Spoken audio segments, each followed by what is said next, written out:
Hey aspirant, today I will explain Borooah College Admission process 2026 eligibility cut-off admission process ekdom simple way. So let's start the video. So Borooah College tumaloke high secondary graduation aru masters tiniutai koribo pariba aru art science commerce tiniuta stream available ase kintu yate tumaloke jodi commerce ot poribo bichara high secondary self finance hoy mane tumi tumar nijor khorosot he poribo lagibo aru keitaman course ase BBA BSc IT mo কৈ দিম কিমান কি খৰচ পৰিব তোমালোকৰ হেকেটা সম্পূৰ্ণ self finance হয় বাকি জিকেটা কোৰ্স আছে আমাৰ আৰ্টস আৰু সায়েন্সত যিখিনি আমাৰ গভৰ্নমেন্ট ৰুল অনুযায়ী কেনে যিমানখিনি ফিজ হয় তো তোমাৰ হিমানখিনি ফিজতে হ'ব মানে এক্সট্ৰা বহুত বেছি ফিজ নহয় এতিয়া একদম প্ৰথমে মই কাট অফৰ কথা কওঁ কাৰণ বহুতে মোক এই কোৱেশ্চনটোৱে সুধে ভিডিঅ'ত যে কিমানখিনি মাৰ্ক পালে আমি সিট পাম বা এটা মাৰ্ক ধৰি দিয়া যে মই অমুক মাৰ্ক পাইছো সিট পাম নে নাই প্ৰথম কথা হ'ল মইও ক'ব নোৱাৰো আৰু তুমিও ক'ব নোৱাৰা কিমান মাৰ্ক পালে সিট পাবা কাৰণ কিমান বা লৰা ছোৱালীয়ে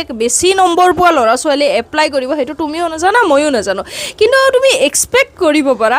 যদি তোমাৰ পাৰ্সেন্টেজ 80 আছে তেনেহলে আৰামছে হাই সেকেন্ডাৰী সায়েন্সত সিট পাবা আৰু ডিগ্ৰীৰ ক্ষেত্ৰত হে একে তোমাৰ যদি 70 ৰ পৰা 85 86 মানৰ ভিতৰত পাৰ্সেন্টেজ আহে তেনেহলে তুমি এটা ভাল সাবজেক্ট পোৱাৰ চান্স আছে এতিয়া বিবৰত কি সাবজেক্ট এভেইলেবল আছে ডিগ্ৰীৰ কাৰণে মই হেখিনি কৈ দিছো চাবা Assamese Bengali economics education English history Hindi philosophy political science Sanskrit সায়েন্সৰ আছে botany chemistry geography mathematics statistics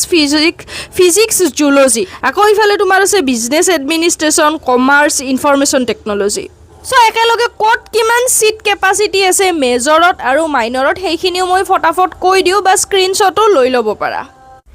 ইয়াতে মই অকল মেজৰৰ সিট কিমান আছে হেখিনি কৈ দিও স্ক্ৰিনতো দি দিছো তো মাইনৰখিনি পজ কৰি চাবই পাৰা বটানীত আছে 40 বেংগলীত নাই কেমিষ্ট্ৰিত আছে 30 মেথছত 60 ফিজিক্সত 40 ষ্টেটিষ্টিক্সৰ 30 জুলজিত 40 এছামিছত আছে 70 ইকোনমিক্সতো সেম 70 আছে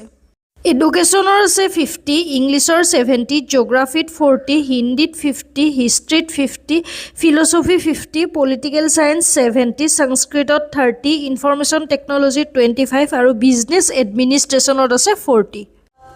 সো একদম প্ৰথমে মই ভিডিঅ'টোত কৈছিলো যে বিবৰুৱা কলেজত কেইটামান সেলফ ফাইনান্স কোৰ্স আছে মানে তুমি নিজৰ খৰচত পঢ়িব লাগিব এটা কি আছে কি সাবজেক্ট আছে আৰু কিমান খৰচ পৰিব হেখিনি ফটাফট শুনি লোৱা হাই সেকেন্ডাৰী যদি কমাৰ্চত পঢ়া তেনেহলে তোমাৰ খৰচ যাব 10500 বিবিএ যাব ফাৰ্স্ট ইয়াৰত 30000 বিএসসি আইটি 32000 যদি পোষ্ট গ্ৰেজুৱেট কৰা কেমিষ্ট্ৰিত 55000 বটানী 50000 জিওগ্ৰাফি 45000 জুলজি হৈছে 50000 এই অৱশ্যে সায়েন্সৰ যে মই এই সাবজেক্ট কেইটা গলো এই গুটেই কেইটা তোমাৰ পোষ্ট গ্ৰেজুৱেটৰ কাৰণে হে হয় এতিয়া ইম্পৰ্টেন্ট ডকুমেন্টস কি লাগিব হেখিনি শুনি লোৱা 10 আৰু 12 ৰ মাৰ্কশিট ডিগ্ৰীৰ কাৰণে কাষ্ট সাৰ্টিফিকেট যদি তুমি কাষ্টৰ পৰা বিলং কৰা পাসপোৰ্ট সাইজৰ ফটো আৰু মাইগ্ৰেশন সাৰ্টিফিকেটখন লাগিব সো জিবিলাকে বিবৰত পঢ়িম বুলি ভাবিছা কিন্তু এতিয়াও যদি তুমি সামাৰ্ট পোৰ্টেলত গৈ ফৰ্ম ফিলআপ কৰনে ফটাফট ফৰ্ম ফিলআপ কৰি লোৱা আৰু বহুতে সুধা মোক ফৰ্ম ফিলআপ কৰিছো কিন্তু কলেজখন সিলেক্ট কৰিব পাৰনে হেইটো তোমালোকৰ ৰিজাল্টৰ পিছতহে অপচনটো ওপেন হ'ব কলেজ আৰু কোৰ্স সিলেক্ট কৰিব পাৰিবা সো আই হোপ তোমালোকৰ বিবৰুৱা কলেজত কিমান কাট অফ যাব বা কি সাবজেক্ট আছে তাৰে ওপৰত এটা ক্লিয়াৰ আইডিয়া হ'ল আৰু ভিডিঅটো চাই যদি ভাল লাগে তেনেহলে লাইক শেয়াৰ আৰু কিবা ডাউট থাকিলে কমেন্ট কৰিবা আৰু জিবিলাকে পঢ়িবা তেওঁলোকক মোৰ ফালৰ পৰা বেষ্ট অফ লাক থাকিল চেনেলটোত যদি নতুনকৈ আহিছা তেনেহলে চেনেলটো সাবস্ক্ৰাইব কৰিবা এণ্ড থ্যাঙ্কস ফৰ ওয়াচিং